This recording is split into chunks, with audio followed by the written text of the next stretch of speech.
কাছে এবং দূরের দেশ এবং প্রবাসে কেমন আছেন? আমি দোয়া করি আপনারা আল্লাহর রহমতে ইনশাল্লাহ ভালো থাকেন। আমি একটা সালাম দেবো, আসসালামু আলাইকুম রহমতুল্লাহ। আরেক দূর যেটা না বললি নয়, আমাদের সিলেট থেকে, হবিগঞ্জ সিলেট, আমার তাবলিগের সাথী আসছে আমার মসজিদে এসে। আমি আজকে জুমার নামাজে যা দেখা হয়েছে, আমার সাথীরা খুবই ভালো।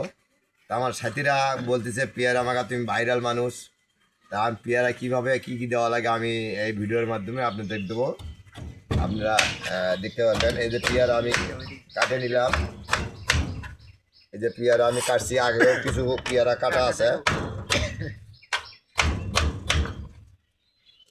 কলিজার ভাই ও বোনেরা, এই যে আমি যেটা না বললি নয়, এটা দিলাম আমি, লবণ দিলাম, তারপরে এটা বিট লবণ, আমি বিট লবণ ভাজিয়া ব্লেন্ডার করছি। তারপরে এটা দিলাম জিরা ভাজিয়া ব্লেন্ডার করা আছে। এটা হলো জিরা।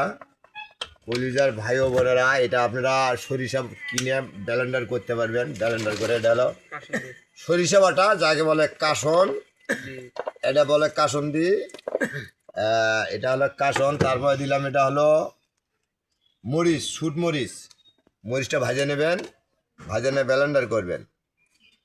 এই তো একটু ঝাল করা দিচ্ছে। আচ্ছা, আর এটা দিলাম আমি মাখাটার মজা হওয়ার জন্য। আমি একটু তেঁতুলের আচার, আমি বাড়িতে, আমার বাড়ির তৈর, আমি তেঁতুল, এই যে একটু তেঁতুলের আচার মেরে দিলাম। হ্যাঁ, তারপরে আমার ক্ষমতা শেষ, পেয়ারার ক্ষমতা নাই, ময় মশলার ক্ষমতা নাই, এই চাকু কাটেওয়ার ক্ষমতা নাই। একমাত্র ক্ষমতা আল্লাহর। আল্লাহ সাতটা বাড়ায় দেয়। এবং আমার সাথী ভাই তাবলিগের সাথীর জন্য আপনারা দোয়া করবেন, আমরা সহ আপনাদের জন্য দোয়া করবো। আল্লাহ হাফেজ। আল্লাহ হাফেজ।